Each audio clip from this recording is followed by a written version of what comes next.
A União Planetária, em parceria com a Sociedade Teosófica, vem apresentando uma série de programas sobre o Encontro para a Nova Consciência, que acontece anualmente no período do Carnaval, em Campina Grande, na Paraíba.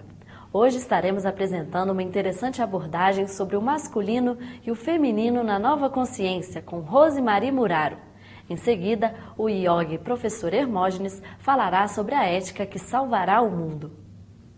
Na última década do segundo milênio, nos anos 90, o PIB mundial, Produto Interno Bruto do mundo, cresceu 2 vezes, de 13 para 27 trilhões de dólares. Mas a pobreza no mundo cresceu 10 vezes.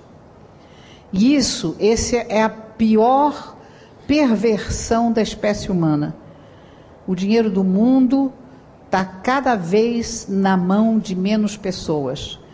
E quando o FMI empresta dinheiro para países pobres, ele empresta dinheiro para a gente pagar vagabundo internacional que cobra um juro escorchante.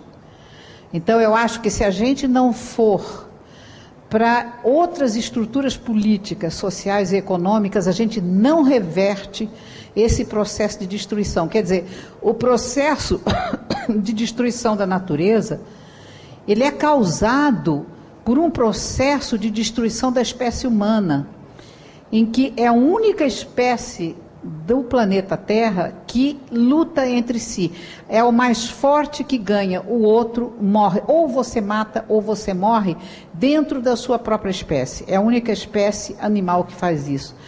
O mundo se acelera de uma tal maneira que primeiro ele começa em lentíssimas velocidades, depois essas velocidades elas vão ficando cada vez mais rápidas até terminar numa explosão.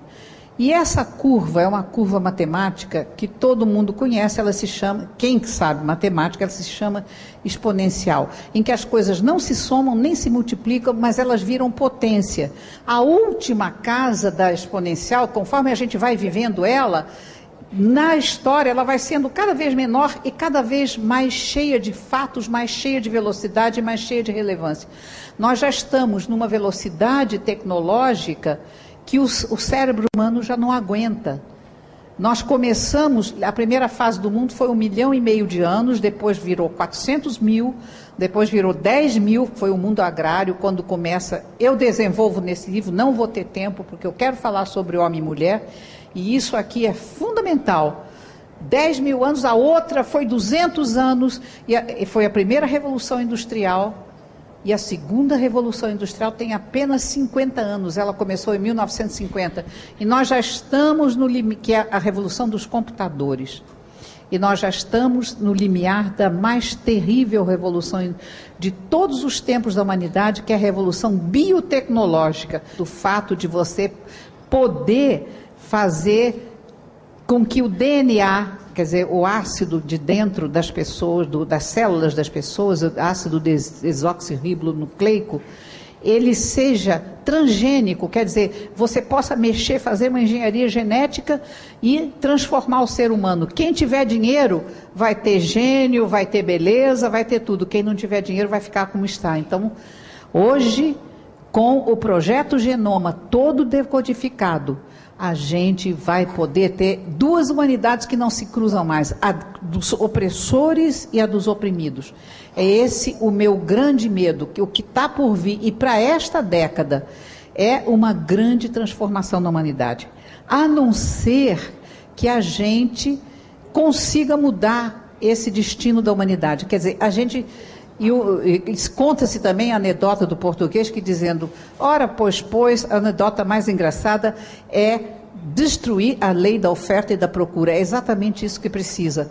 Você ter uma economia solidária em que a matemática seja o ganha-ganha, que interrompa essa espiral, enquanto ainda é possível, a gente não sabe se é possível fazer isso, ou então a gente não sobrevive mais 50 anos. E interromper a espiral é introduzir o feminino no mundo.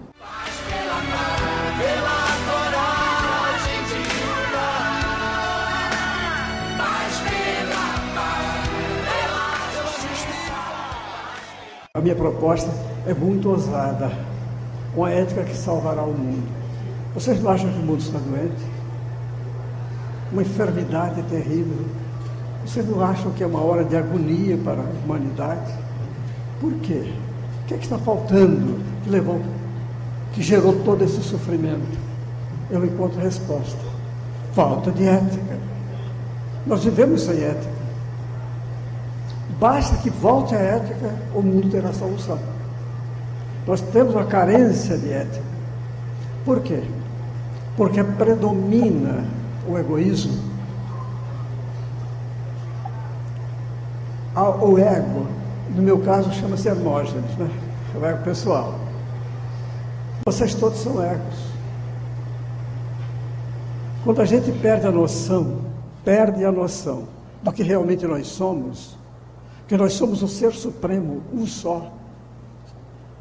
Quando nós perdemos a noção que nós somos o mar e ficamos na convicção de que somos ondas individuais, começou toda a desgraça.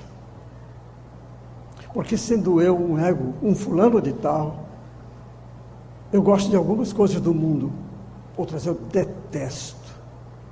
Já começou muita crise é detonada a partir daí. Vocês leram os jornais de hoje, vocês devem ter notícias várias sobre o excesso de ambição, o excesso de cinismo, o excesso de querer tomar de alguém, o excesso de desejos, de apegos a coisas que transitam em nossa vida, que por mais que acumulemos, não conseguimos reter na hora da morte. O ego, se gosta de alguma coisa, se apega a ela e luta para conseguir aumentar o seu patrimônio daquela coisa, o desfrute daquela coisa. E tudo aquilo que vem a criar obstáculo a isto, ele detesta. Vocês não conhecem pessoas assim, que dizem, eu adoro, digamos, pipoca, e detesto escola de samba. Não existe uma coisa que a gente adora e outra que detesta. Quanto mais uma criatura diz isto, maior o seu sofrimento. Porque quanto maior é o ego, mais nós mergulhamos no estresse. E daí vem a doença.